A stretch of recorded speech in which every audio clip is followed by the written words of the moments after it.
What I am about to give you is not a comfortable lecture. It is a descent, a direct, unflinching look at the most powerful ideas I spent my life uncovering, with a single aim: to help you face your own darkness and become someone the storms of life can no longer break. So let me say plainly who should stay to the end.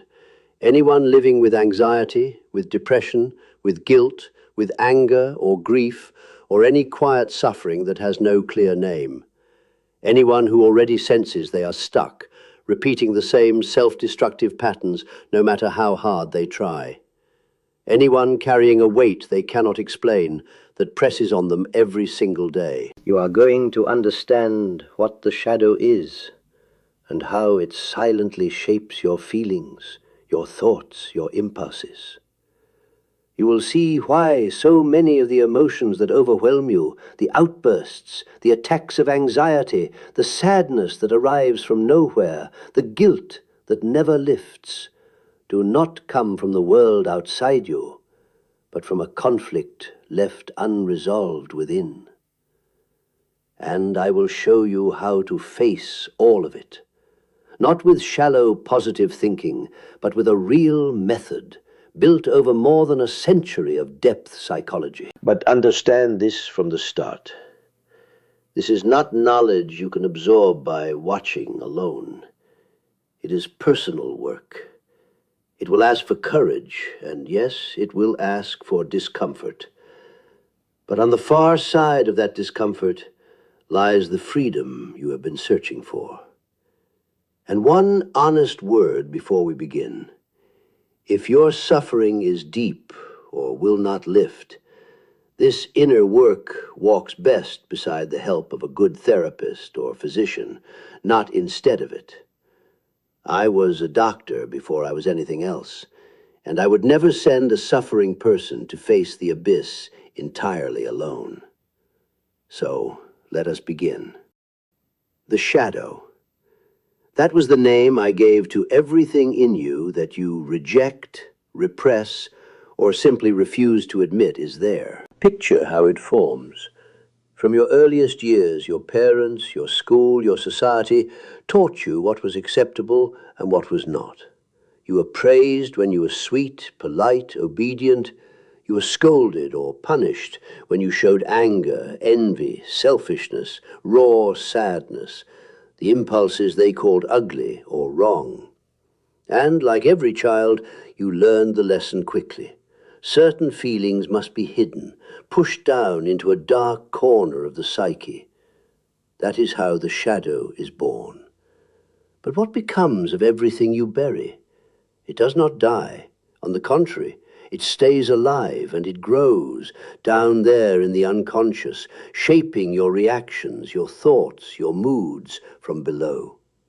The shadow is the sum of all these denied parts of you, the side you refuse to look at, which nonetheless acts upon you without rest. That anxiety you cannot account for is often the shadow speaking sideways.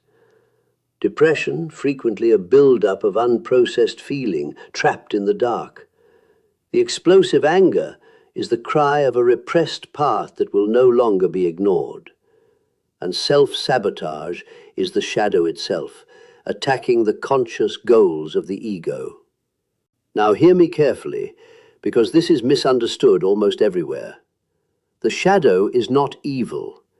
It holds within it strengths, instincts and creativity that could become sources of real power, if only they were brought into the light and integrated. But for as long as it goes unrecognized, the shadow acts on its own, autonomously.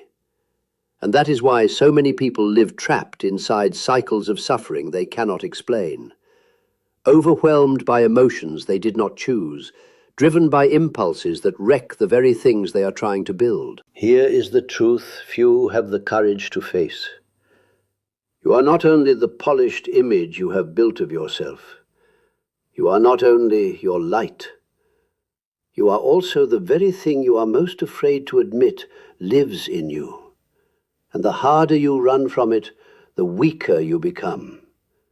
To integrate the shadow is not to become perfect. It is to become whole. It is to recognize that anger, envy, fear, the hunger for control, all of it belongs to the human experience. And only by bringing these things into consciousness can you stop them from sabotaging your life from behind the curtain. Let me show you more directly how this works inside you every day. The shadow is no abstraction. It shapes your feelings, your impulses, your choices, constantly. And I will repeat the sentence I consider the key to all of it. Until you make the unconscious conscious, it will direct your life, and you will call it fate. What you repressed long ago did not vanish. It remains, charged with emotional energy, acting on its own through the shadow. When an anxiety rises in you that you cannot trace, you are often meeting unrecognized shadow content. The same is true of the outburst far larger than the moment deserved, the sadness with no visible cause, the guilt that never sets you free. I once warned that repressed contents do not cease to exist. They become autonomous forces, capable of invading and seizing the conscious mind at any moment. This is why so many of your reactions feel automatic, as if they happen without you. They are the responses of unconscious complexes, fragments of the psyche acting under the command of the shadow. And your decisions are shaped by the same hidden hand. The toxic pattern you keep repeating in relationships, the opportunity you sabotage, the way you diminish yourself. All of it fed by shadow content you have never integrated. So as long as you believe you are in full control of your emotions and your choices, while never once having faced your shadow, you are living inside an illusion. The shadow does not weaken because you ignore it, or because you explain your feelings away. In the dark, it only grows stronger. But there is a way out of the cycle, and it begins always with awareness. If this is reaching something in you, subscribe to this channel so the rest of this work can find you. Because knowing alone changes nothing. What transforms you is the practice. Now, before you can begin, you must understand the single greatest obstacle standing in the way. The persona. The social mask you built in order to survive and to belong. I describe the persona as a system of adaptation to the outer world. It is the image you present so that you will be accepted, respected, loved. It is not who you truly are. It is who you learn to appear to be. As a child, you noticed that certain behaviors won approval while others brought rejection.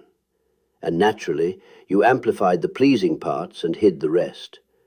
Over time, that adaptation hardened. You came to wear the persona like armor, an idealized version of yourself that you carry into every relationship, every workplace, every room. But here is the trap.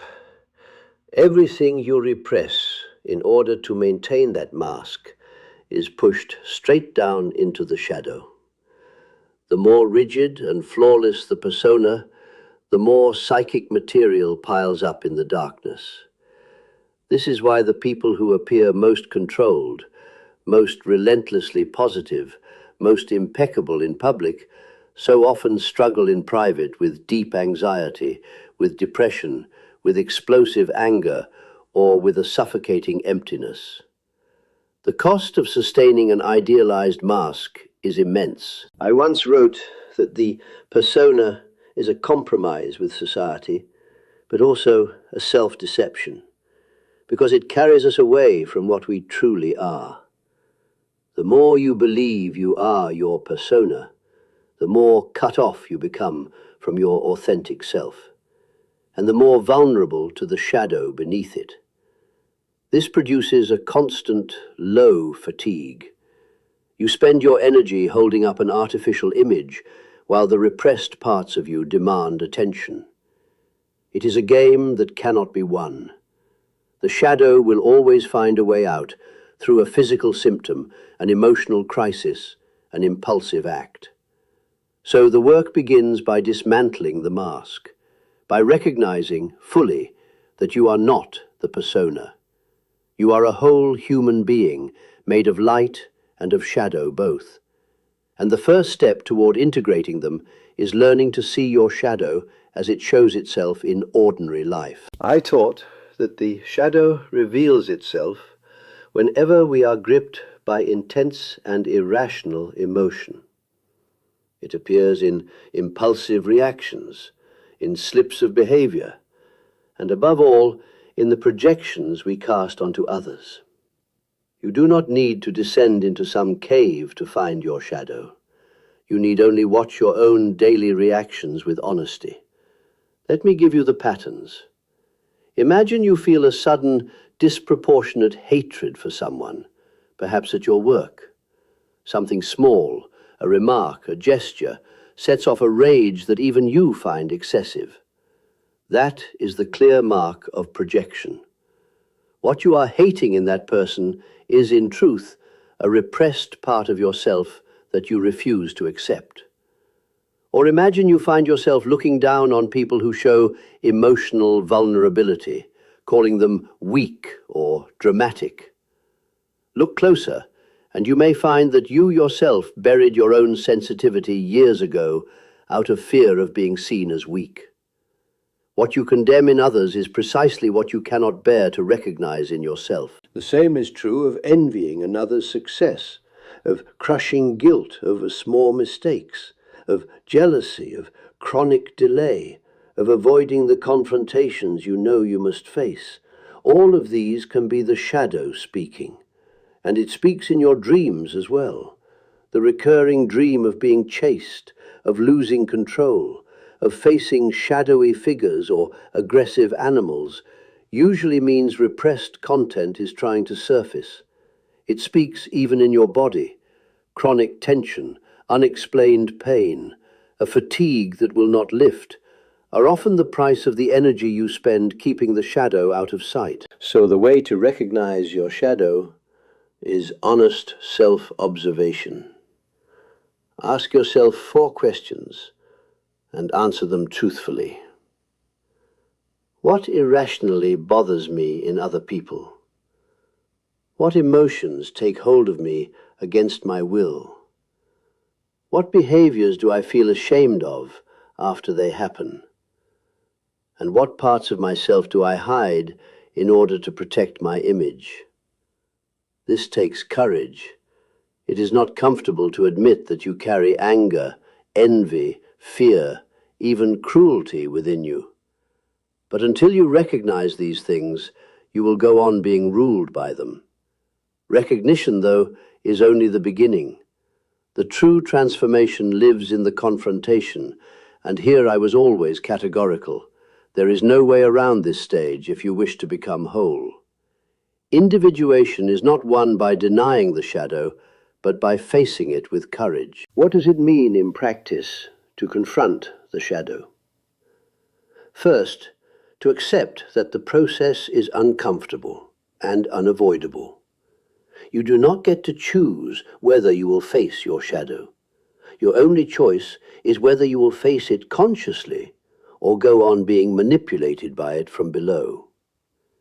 When you begin to bring this dark material into the light, intense reactions rise up: guilt, shame, fear, anger. And here, most people give up. They retreat back into the safety of the persona.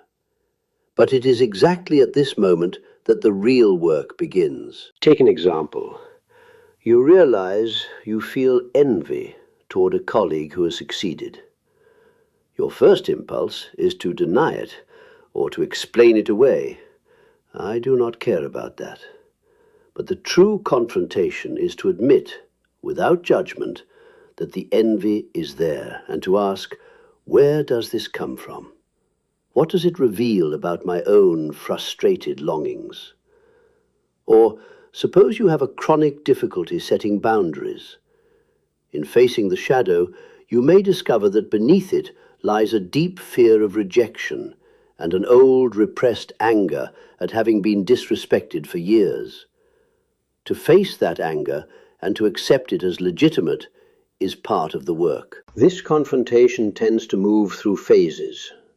First, denial, the urge to rationalize or minimize the dark aspects. Then resistance, where guilt and shame rise as you admit the parts of you that feel unacceptable. Then acceptance, the conscious recognition of these aspects as true parts of your psyche. And finally, integration, the slow assimilation of them, which drains away their autonomous power over you. But understand, this journey is not a straight line. The confrontation with the shadow is a continuous assimilation that accompanies the whole of your life. There is no single moment in which you defeat the shadow. There is only an ongoing commitment to dialogue with it. The tools for this work are real and within your reach. The analysis of your dreams, reflective writing, honest psychotherapy, deep meditation, and above all, the sincere willingness to look at yourself with brutal honesty. But be warned, as you descend, new forces emerge. The deeper patterns of the collective unconscious, what I called the archetypes, begin to stir. They are universal, inherited structures that organize human experience itself, and 4 of them in particular tend to rise with great strength during this work, sometimes as guides, sometimes as obstacles. The first 2 are the Anima and the Animus. The Anima, the unconscious feminine within a man, the Animus, the unconscious masculine within a woman. They stand as intermediaries between your conscious mind and your depths. In the work of integration, they surface in dreams, in emotional projections, in your relationships. A man on this path may begin to dream of mysterious feminine figures, seductive or dangerous or wise. These images are inviting him to integrate the emotional parts of himself he has long repressed. The same occurs for a woman with the Animus, which may appear as dominating or as inspiring masculine figures. Then there is the self, the archetype of your psychic totality, the organizing center that lies beyond the ego. When the self begins to emerge, there is a powerful pull toward uniting the opposites within you. But the self also brings you face to face with everything you have denied, demanding a conscious balance. After months of this work, you may feel a new sense of inner unity, and yet it arrives accompanied by deep crises, questions about your purpose, your values, your very identity. That is the self at work, forcing a reorganization of who you are. And then there is the most treacherous of them all, the trickster, the archetype of deception, of chaos, of breaking the rules. On the path of individuation, the trickster tends to appear at the very moment you believe you have overcome your shadow. It tests the ego and lays emotional traps and whispers illusions of superiority. After a season of real progress, you suddenly begin to think of yourself as more awakened, more aware than the people around you. And in that very thought, you have fallen into a new and subtler self-deception. That is the trickster, inflating the ego and quietly hiding the true work from you. To know these figures and to learn to dialogue with them rather than be fooled by them is one of the most important skills you can build. So why endure all of this? Why descend into such difficult ground? Because the reward is a transformation of your entire emotional life. I always held that no real transformation of consciousness can occur without bringing parts of the unconscious, above all the shadow, into the light. You do not reach true emotional maturity until you have faced and integrated your shadow. Consider the person who spent a lifetime fighting their own outbursts of anger. After integrating the shadow, they do not become passive or numb. Quite the opposite. They begin to recognize anger as a legitimate emotion and to express it consciously and in proportion. That makes them stronger and more whole, not weaker. Or consider the person paralyzed by social anxiety, avoiding people out of an irrational fear of judgment. By integrating the shadow aspects tied to their insecurity and their need for approval, they slowly begin to step into those very situations, carrying a new confidence. These changes happen because integration reclaims the parts of the psyche that had been split off. And in doing so, it releases the enormous store of energy you were spending all this time on repression. You become more authentic, acting in line with who you truly are, rather than to protect a mask. You become more resilient, because intense emotions no longer rule you once you recognize them as legitimate parts of yourself. You become less reactive, because you stop hurling onto other people what actually belongs to you. And you become more whole, accepting yourself as a complete human being of light and shadow both, which brings a deep and unfamiliar peace. I wrote once that the acceptance of one's own dark side strengthens a person, because they begin to relate to life more honestly and more consciously. The people who reach this level of integration become, in the truest sense, unshakable. Not because they no longer feel difficult emotions, but because those emotions no longer command them. They move through the world with a stability that is rare, in an age where almost everyone is still fleeing their own shadow. But how do you keep this alive? Integration is not a single event, with a finish line where you declare yourself done. It is a continuous process, and the real challenge is to keep the awareness alive in your ordinary days. So let me give you the practices. First, conscious inner dialogue. Begin paying attention to your automatic reactions. When anger rises, or envy, or shame, instead of repressing it, turn toward it and ask, what is this emotion trying to show me about myself? Second, reflective writing. Set aside a few minutes each day to write about whatever provoked a strong reaction in you. On the page, you create a safe space to examine the shadow and to drain away its unconscious power. Third, the analysis of your dreams. Keep a journal beside your bed. Watch for the recurring images, the symbols, the figures that stir strong feeling. They are signs of what the shadow is trying to reveal. Fourth, the practice of presence. Learning to observe your own patterns without becoming them creates a space between the impulse and the reaction, and that space is where integration happens. Fifth, use your relationships as a laboratory. Whenever you feel a strong dislike, or a blind admiration, or a sharp moral judgment of someone, stop and investigate.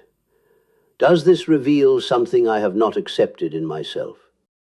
Sixth, learn to set boundaries, to say no, because a great deal of shadow material is created precisely when you violate yourself, again and again, to please others or to fit in.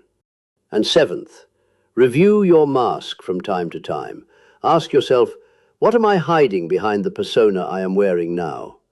What parts of myself am I sacrificing to keep up an image? None of this will make you immune to being caught off guard by the shadow.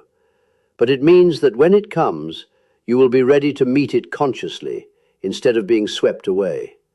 And with each cycle of awareness, the shadow's power over you grows a little weaker, and your strength grows.